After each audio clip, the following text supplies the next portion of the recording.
Hey guys, welcome back. Today we are bringing you another great game of CEDH, as well as being joined by Cam and Dylan from Play to Win, an awesome CEDH YouTube channel who I can't imagine if you're watching this video haven't heard of them.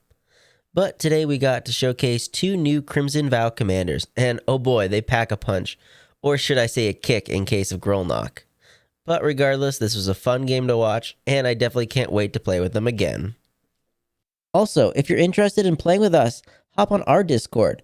We have an ever-growing community and we'll love to talk MTG or whatever strikes our fantasy. And another benefit is we often let people know when we play and would love to meet some new people. Alright, block there, kill that. Oh, that is trample. Guess I'm just dead on board. Starting us off, we have Cam on Urza. This mono blue stax deck uses lots of fast mana and cheap artifacts to power out Urza, and the stax effects such as Winter Orbs really slow his opponents down before he can assemble an infinite mana combo of his own. Next up is Jimmy and his Sythis Harvest Hand deck. This is Selesnya Enchantress. It's an enchantments matter strategy that uses Sythis's innate card draw to outvalue his opponents. It generates a lot of mana and can really churn through the deck once it gets going. In the third spot is Dylan and the limited all-star Toxril. This is a Dimir Scepter Demonic Consultation list. It's classic blue-black ad naz with Toxril for the late game. Toxril is really powerful if you can actually cast him, and this slug will definitely be haunting my dreams if I ever have to face one. And bringing up the rear we have Tyler and the new Frog King of CEDH, Grolnok. This is a Simic self-mill list that aims to cast his commander and mill until you can't mill no more. With Grolnok, you get to cast your Thassa's Oracle or Lab Man, along with all your other goodies from exile. It aims to use either Hermit Druid or Cephalid Illusionist to mill himself out. But without further ado, let's get on to the gameplay. Before the game starts, Cam did have to mulligan down to 5. Cam starts it off though with a snow-covered island. Jimmy leads with a Mox Diamond, and he discards a Reflecting Pool. He then plays and cracks a Verdant Catacombs to find a Savannah. He does shortcut by casting his commander Sythis before passing the turn. Dylan also cracks a fetch as he sacrifices a Pluto Delta to find an Underground Sea. He ends his turn with a Sensei's Divining Top. Tyler speeds through his turn playing a Rejuvenating Spring and casting an Elvish Mystic. Cam draws and has another snow-covered island. He does have a play as he casts a Dampening Sphere. Jimmy has a sad Sarah's Sanctum as land, and taps out to cast a Heliod, Sun Crowned. This triggers Sythis to gain him a life, and draw a card. But Cam's Sphere is really putting a damper on his plans, and he hands it over to Dylan. Dylan untaps, and on his upkeep tops. He rearranges the top, and draws for turn, but only as a command tower before he passes.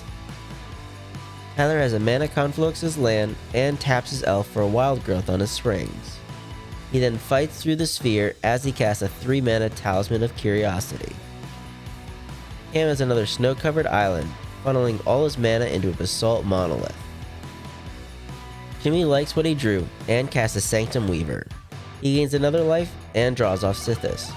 This life gain then triggers Heliod and he puts a counter on Sythis before turning her sideways towards Dylan, who takes the hit, but at Jimmy's end step, Dylan tops. Dylan, while you're doing that, I'm going to continuously tap and untap Basalt Monolith until you make your decision. All right. Wow. I feel like I need to get in on that somehow. Judge. It's making plays that don't advance the game state. Untap. Okay. Upkeep. Draw a card. Dylan has an island as land and casts a cool new card, Malevolent Hermit. And seeing the chance, Jimmy responds with a Nature's Claim on Cam's Dampening Sphere. Cam continues his Basalt nonsense, and ultimately the sphere is destroyed, with Cam gaining 4. Tyler untaps and sees nothing else to do but cast his Frog. He doesn't have a follow-up and hands the turn over. Cam has another snow-covered island, and follows Tyler's lead as he casts his own commander, Urza, who on ETB gains him a Construct. Oh, wow. This is a big turn. This is going to be a big turn. Jimmy starts off with a Lotus Petal, which is promptly cracked to cast a Blind Obedience. He gains another 2 life and draws another card, putting another counter on Sythis. Who's more of a threat, Urza or the frog? From what we can see, I guess technically Urza, but barely. That's what I'm thinking. I was on a mold of 5 though. Ooh, that's worth something. And Yeah, also has already I had kind of one, think Jimmy is the only threat right now. Yeah. Yeah, it's gonna get crazy right now. Jimmy then taps his Weaver for 4 green and uses 2 of it to cast a Chemist Transformation, targeting the Urza. This triggers Sythis, but responding to the trigger, Cam taps his Construct for blue and chains the Vapor's own Urza back to hand. Cam chooses not to copy the chain, and Jimmy gets his draw and life gain off Sythis, with her getting another counter from Heliod. The transformation then fizzles, with Jimmy following it up using his floating green for a Seal of Primordium. He gains another life, card, and counter, and then plays an Ancient Tomb as land. The Serra Sanctum is then tapped for 5 white, and he uses 2 of it on a Grand Abolisher. This does prompt a response as Dylan casts a Mystical Tutor, searching out Demonic Consultation. There are no responses, and the Abolisher then resolves, with Jimmy continuing his turn with an Esper Sentinel and then an Earthcraft. He gains another life, card, and counter. But luckily for the table, he controls no basics, so instead he gives Sythis lifelink with Heliod, and ends the combat. He sends Sythis back at Dylan for 6 lifelink. Dylan takes the hit, and with the life gained from combat, Jimmy then has Heliod put the counter on his Esper Sentinel. Also for the viewers, that dice is representing the total power, not the +1/+1 counters. I don't know why Jimmy did that either. Dylan untaps and draws his tutored Demonic. He then tops to draw and plays the Gemstone Caverns as land. He decides now is a good opportunity and casts Thassa's Oracle. It resolves, and responding to the ETB, he casts his own Demonic Consultation. This triggers Jimmy's Sentinel, and Dylan gives him a card. Still with the Demonic on the stack, Tyler Mental Missteps it. I'm gonna cast Mental Misstep. So I Son of can a do my bitch. consultation. Should have gotten Are you tape gonna- packed.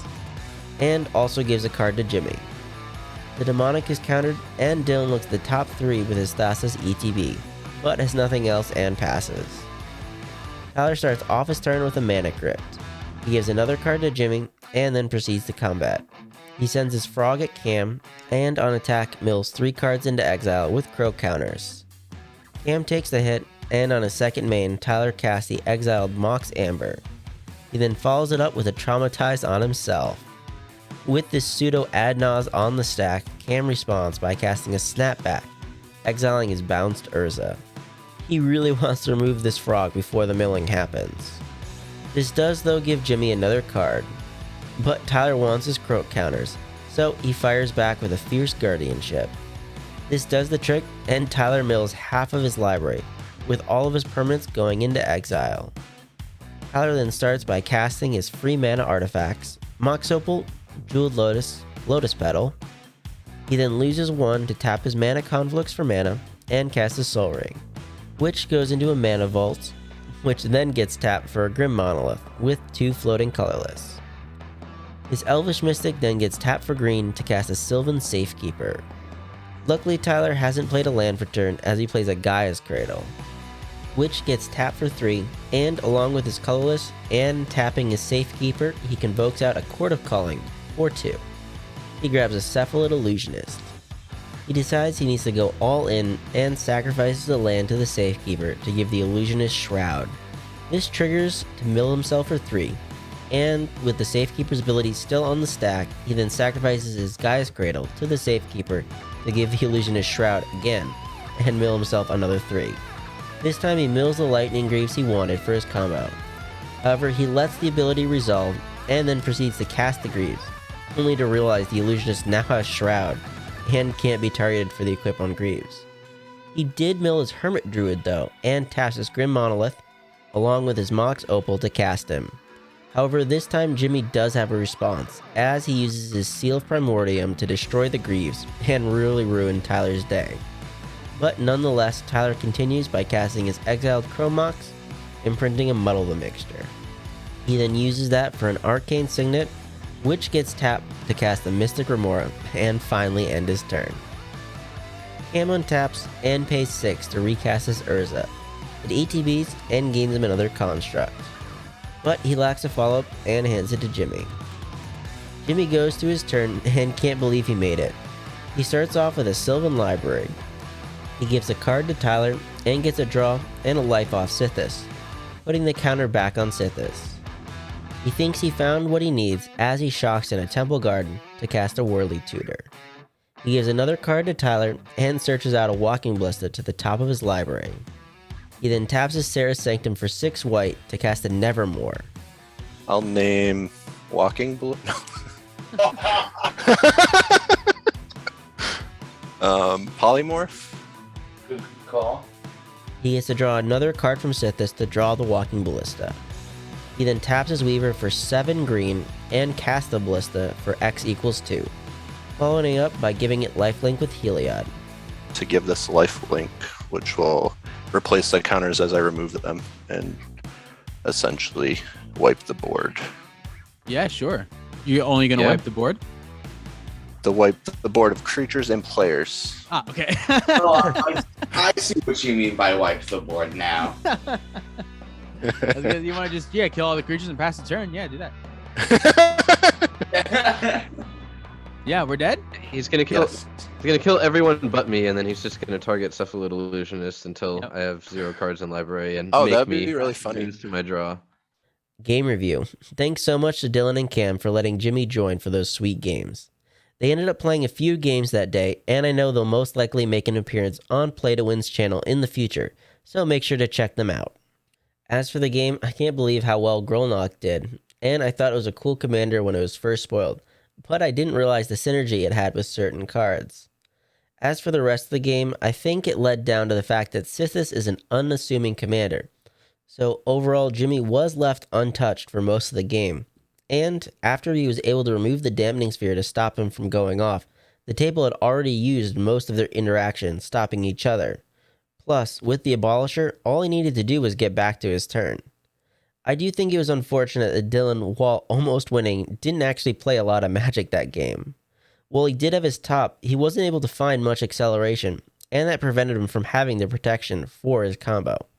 Although to be fair, with what Tyler had in his hand, Dylan wasn't winning on that turn.